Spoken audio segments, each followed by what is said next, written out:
Assalamualaikum warahmatullahi wabarakatuh. Apa kabarnya kalian hari ini?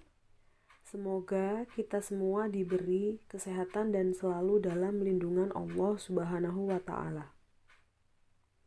Saya selalu berharap kalian tetap semangat dan selalu menjaga kesehatan juga kebersihan, baik yang sudah kembali ke pondok maupun yang ada di rumah. Kita awali pembelajaran pada hari ini dengan membaca basmalah. Bismillahirrohmanirrohim. Untuk pertemuan kali ini, kita akan membahas tentang hakikat misi Nabi Muhammad SAW dan ibrah dari misi Nabi Muhammad SAW. Allah Subhanahu wa Ta'ala berfirman, "Dan kami tidak mengutus engkau Muhammad, melainkan untuk menjadi rahmat bagi seluruh alam."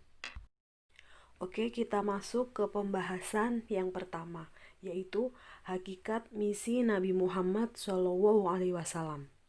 Yang pertama adalah rahmat bagi alam semesta. Nabi Muhammad SAW diangkat menjadi nabi di tengah-tengah masyarakat Arab yang hampir kehilangan pedoman hidup. Keyakinan mereka sudah menyimpang dari apa yang telah disampaikan oleh nabi-nabi terdahulu. Coba kalian lihat gambar tersebut. Itu adalah salah satu kebiasaan dari masyarakat Arab sebelum adanya agama Islam.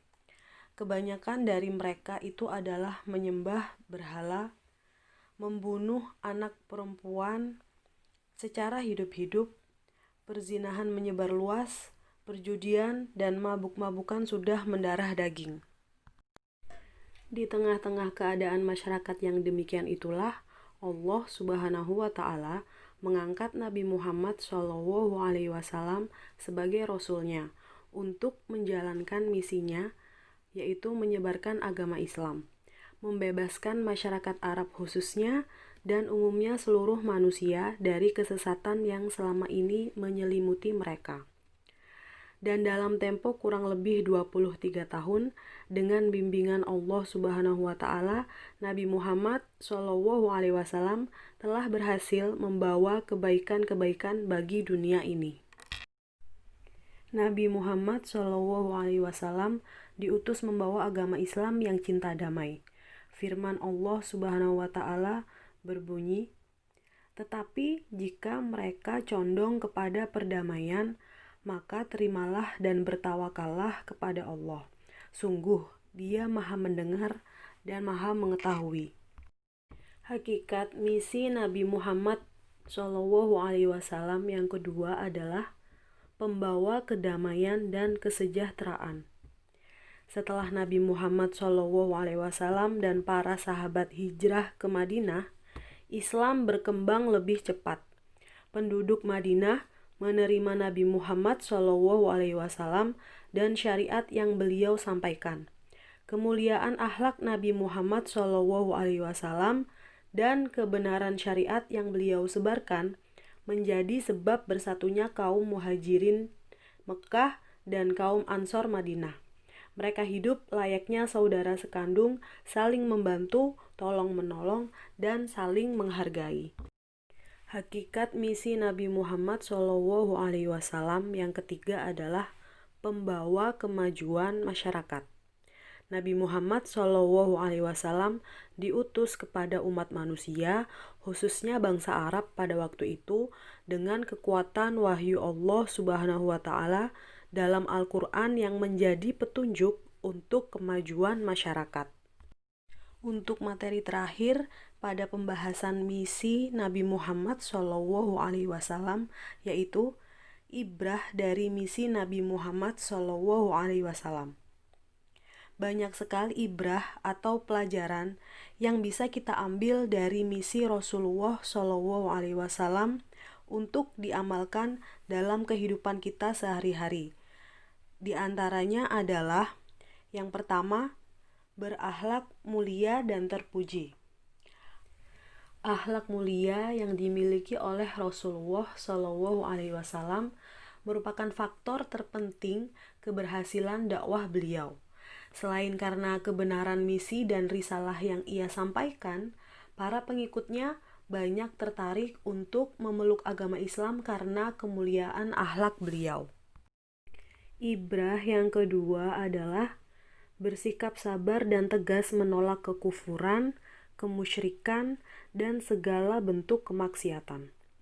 Setelah diangkat menjadi nabi dan rasul, serta menjalankan misinya menyebarkan agama Islam, beliau Rasulullah Shallallahu Alaihi Wasallam mendapat berbagai macam cobaan dan gangguan. Namun, beliau tidak pernah putus asa dalam menjalankan tugasnya. Beliau hadapi semuanya dengan sabar dan sikap yang tegas. Demikian juga ketika para pemuka Quraisy menawarkan kompromi agar orang-orang Mekah saling menyembah Tuhan masing-masing secara bergantian. Dan Rasulullah Shallallahu Alaihi Wasallam menolaknya dengan tegas dan penuh sopan santun. Ibrah yang ketiga adalah gemar melakukan perbuatan yang bermanfaat. Di antara suri teladan penting yang patut kita contoh dari Rasulullah Shallallahu Alaihi Wasallam adalah melakukan perbuatan yang bermanfaat dan meninggalkan perbuatan yang tidak bermanfaat. Beliau membagi waktunya untuk beribadah kepada Allah Subhanahu wa Ta'ala, mengabdi kepada masyarakat, dan untuk keluarga beliau. Sebagai seorang rasul, beliau tidak pernah berbuat dan berkata tentang sesuatu yang kurang, apalagi tidak ada manfaatnya sama sekali. Nah, di sini kita bisa ambil contoh ketika di kelas atau di sekolah ada jam pelajaran kosong. Yang kalian lakukan adalah apa? Apakah yang pertama membaca buku? Ataukah berdiskusi dengan teman? Ataukah malah jajan di kantin? Atau rame di kelas sehingga mengakibatkan bising dan mengganggu kelas sebelahnya yang ada mata pelajaran berlangsung. Nah, di sini kalian bisa ambil kesimpulan mana kegiatan yang bermanfaat dan yang tidak bermanfaat. Ibrah keempat yaitu mencintai persaudaraan dan menghindari permusuhan. Banyak cobaan yang dilalui oleh Rasulullah Shallallahu Alaihi Wasallam untuk mempertahankan diri dari serangan orang-orang yang memusuhinya. Meskipun banyak cobaan dan perlakuan kasar yang beliau terima, beliau bukan pendendam. Ketika orang-orang yang memusuhinya menampakkan ketidakberdayaan di depan beliau, beliau memaafkan kesalahan mereka dan memberikan nasihat. Beliau pun sering mendamaikan pihak yang berselisih sehingga rukun kembali. Ibrah yang terakhir adalah mencintai ilmu pengetahuan. Ilmu menjadi bekal penting bagi manusia. Ilmu dapat mempengaruhi dan membentuk pola pikir serta tingkah laku seseorang. Ilmu pun menjadi modal utama kemajuan seseorang dan suatu bangsa. Bagi orang-orang yang mencintai ilmu dan senang mencari ilmu, akan terbuka lebar jalan kemajuan di hadapannya. Banyak sekali pesan Rasulullah Shallallahu Alaihi Wasallam yang disampaikan kepada umatnya tentang perintah menuntut ilmu dan mengamalkannya. Baik pesan yang beliau terima dari Allah Subhanahu wa Ta'ala dalam Al-Quran, atau pesan yang beliau sampaikan langsung melalui hadis-hadis. Anak-anak, tugas untuk pertemuan kali ini adalah tunjukkan sikapmu atas pernyataan-pernyataan berikut dengan memberi tanda centang pada kolom yang tersedia. Jadi nanti kalian membuat kolom di garis rapih dengan penggaris di buku tulis SKI seperti yang ada di contoh yang ada di slide ini. Jadi seperti itu. Tinggal diisi alasannya apa, kamu memilih iya atau tidak. Dan tugas mohon dikirim ke link mulai dari hari ini sampai 3 hari ke depan. Atau bisa juga dikumpulkan langsung ke saya pada saat nanti sudah masuk sekolah. Baik anak-anak, pelajaran hari ini cukup sampai di sini dulu ya. Semoga apa yang kita pelajari hari ini dapat memberikan manfaat untuk kehidupan kita semua. Amin, amin ya robbal alamin. Akhir kata, wassalamualaikum warahmatullahi wabarakatuh.